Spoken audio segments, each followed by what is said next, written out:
Para contextualizar um pouco sobre a Primeira Guerra Mundial, nós vamos fazer um recorte do século XX, do início do século XX, no qual a gente vai entender que o autor ele vem falando que a Primeira Guerra Mundial é um nome muito forte, é um nome ruim para a guerra, porque não era uma guerra total, era uma guerra entre os países hegemônicos da Europa.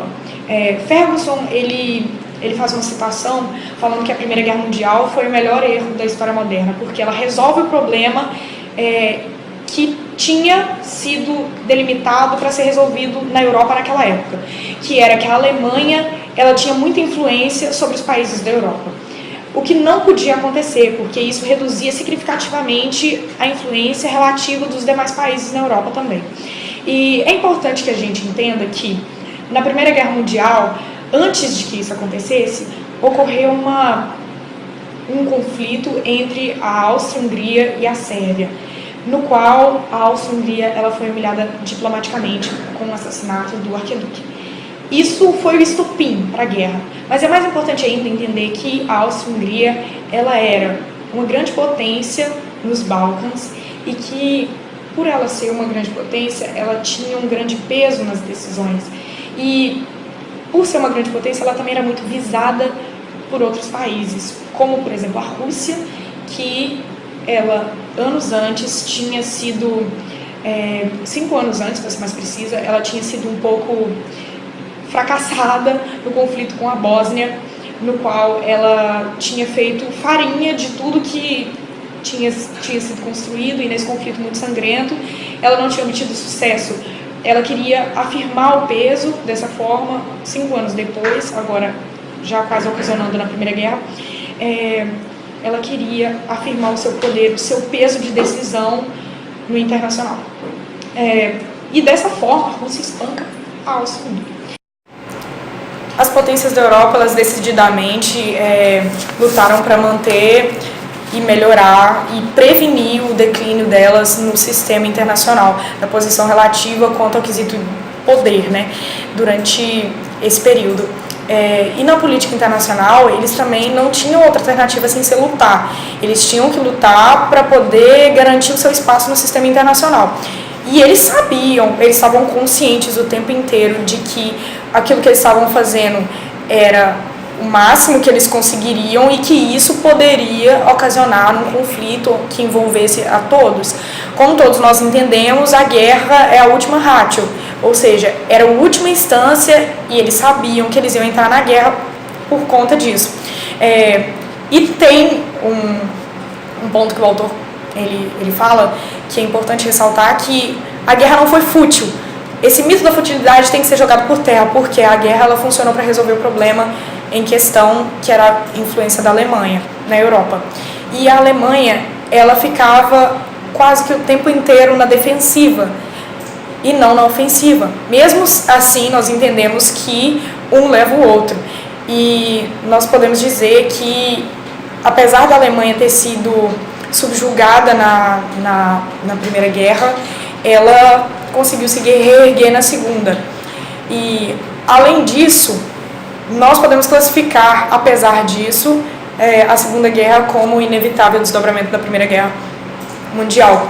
E também que a guerra ela foi travada do meio possível, do único meio possível, que foi estendendo por longos conflitos, por uma batalha prolongada por terra entre os exércitos envolvidos no conflito também.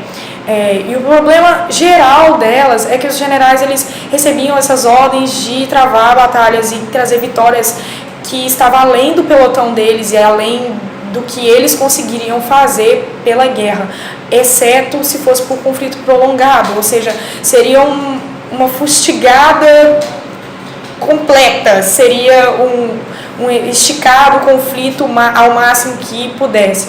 E ao longo desses 4 anos foi isso que aconteceu.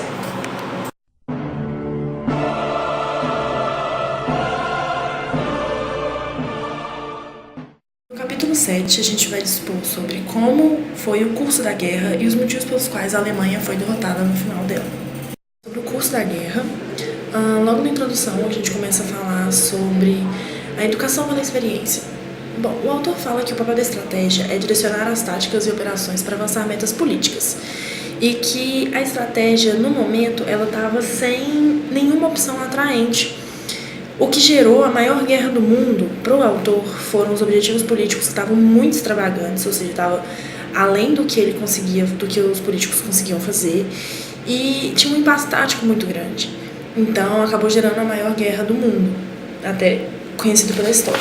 Ele começa a citar tudo por cada ano que vai passando. Em 1914 teve o plano alemão Schlieffen, não sei, que esses planos de guerra eles falharam porque tinha uma fragilidade logística muito grande e as tropas estavam muito cansadas. Depois disso, houveram mudanças nesse plano de guerra, mas essas mudanças diminuíram ainda mais as prospecções de sucesso. No final de 1915, a vitória ainda estava muito sutil, então eles ainda não conseguiam sentir muito esse gosto. Até o fim de 1915 não tinha muitas conclusões sobre qual seria o final da guerra. Já em 1916, a Alemanha voltou a atacar as fortalezas francesas do oeste em Verdun. Só que, na verdade, a intenção do general as intenções do general Falkenhayn não eram de atacar Paris, não era de tomar a França. A intenção dele era atrair tropas francesas muito grandes, muito maiores do que a França conseguia suportar para aquele lugar, porque para eles tinha um símbolo enorme.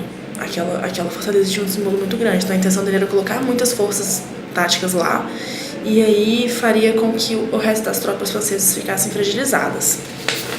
Já em 1917 teve uma agitação política muito grande, onde a Rússia, para citar de exemplo, a Rússia sofreu com duas grandes revoluções internas e por isso ela foi obrigada a deixar a batalha.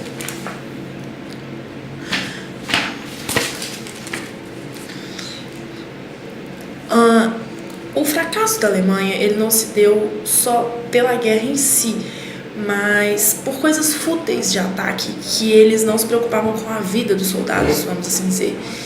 E além disso, os soldados começaram a protestar sobre as formas péssimas de serviço que eles tinham, como pagamento, quando eles iam sair, racionamento de comida, esse tipo de coisa. Em 1918 teve o final dramático da guerra, onde a Alemanha ela precisava achar respostas para problemas que para ela já eram familiares. Sobre, por exemplo, como ganhar contra problemas materiais, que o autor cita bastante.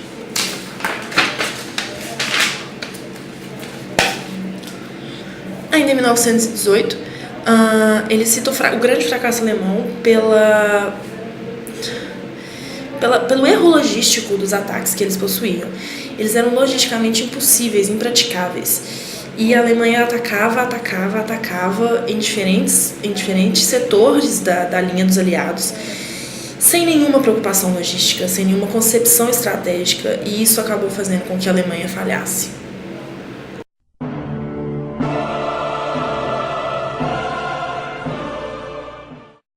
Em relação à guerra moderna, o autor ele afirma que a Primeira Guerra é uma ilustração da teoria da guerra de Clausewitz, que fala que a guerra é composta por 4 elementos, que seria o ódio e a inimizade, a violência primordial, o jogo de azar e a probabilidade, e também haveria o elemento de subordinação. Os grandes poderes eles acreditavam que esses elementos não poderiam faltar e cabia a estratégia entregar o resultado militar que iria satisfazer a demanda política de determinado estado. Os exércitos de 1914 da Primeira Guerra, eles não podiam entregar o que era demandado pela política. Eles não tinham necessidade de entregar o que era demandado pela política, e se a política exigisse uma vitória militar que ultrapassasse o poder de combate do exército, a política deveria mudar para se adequar às reais capacidades do exército. Mas o que aconteceu foi que elas não mudaram, a vitória militar ainda era exigida para o exército, e ao invés de acelerar os objetivos políticos do Estado, mudar a sua política, eles preferiram investir na questão militar, melhorar seu combate militar para atingir a vitória esperada. O autor, ele ilustra a Primeira Guerra como um ambiente de experienciação e aprendizagem sobre os mistérios da guerra moderna. Ele conta que os exércitos, eles eram totalmente inexperientes, usando armas novas, que os soldados tiveram que aprender a lutar com seu novo equipamento, sob condições modernas. Enquanto eles estavam sob combate, ele cita que a diferença entre o armamento do modelo prussiano-alemão para o armamento desses soldados não era de estrutura, era mais de detalhes, que eles pegavam o que eles achavam de mais interessante, que eles admiravam desse modelo, e eles se adaptavam a eles. Ele também cita que a Alemanha ela não tinha tecnologia militar, ela não tinha controle em relação à sua doutrina. A única coisa que era indiscutível que a Alemanha tinha era a sua força de treinamento militar. E que o problema militar da guerra na frente ocidental não era diretamente estratégico, mas sim operacional. Vale ressaltar também uma parte bem importante que fala sobre os beligerantes, que eles dominaram a guerra moderna terrestre nessa época do grande conflito, que eles causaram uma revolução nos assuntos militares justamente para alcançar e explorar esse domínio militar. Eles promoveram discussões sobre as características mais importantes da guerra, não só nas inovações que foram bem-sucedidas, bem como as que eram necessárias, mas naquela época elas eram impraticáveis.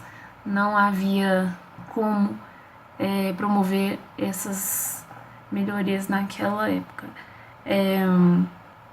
Ele também cita que a chave militar que destrancou a frente ocidental foi a artilharia científica, que foi uma tática que atordoou o inimigo, silenciou a artilharia do inimigo, não só a artilharia como a infantaria, tanques, aeronaves. Eles desempenhavam papéis de apoio mútuo. E ele cita que no finalzinho já da guerra, no final de 1917, 1918, o estilo de guerra da época de 1914, no início da guerra, ele já havia se tornado obsoleto. Isso nos mostra que houve uma evolução em relação ao estilo do armamento e da tática de guerra nesse período. Esse estilo antigo, cada armamento tinha sua função isolada, e já no final, nesse estilo de guerra moderna, os armamentos eles se complementavam, era um combate sequencial, eles tinham um apoio mútuo em relação ao outro. E ele também comenta que ambos os lados tiveram que aprender a usar aeronaves.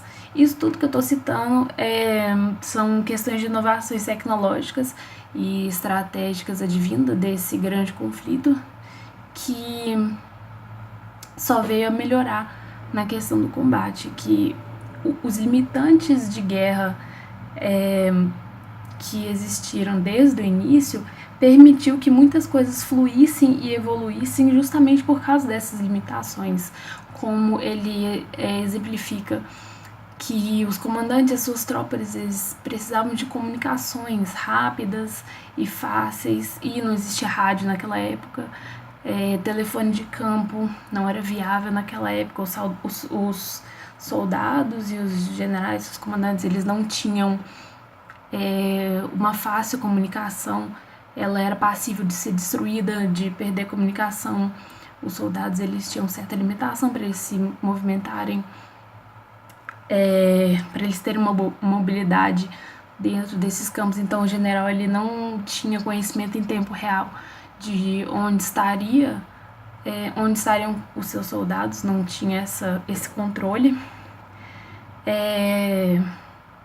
E em geral, ele fala que em 1918, no final da guerra, todos aprenderam como fazer a guerra moderna.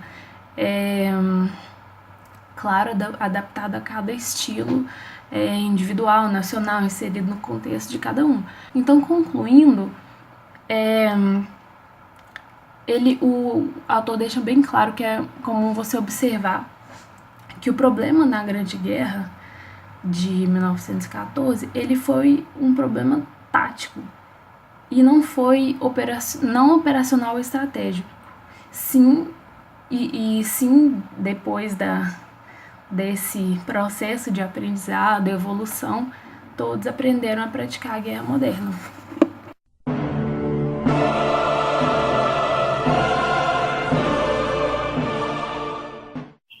Bom, com relação à mecanização da guerra, primeiro eu tenho que falar de um conceito muito importante, que é a Revolução dos Assuntos Militares.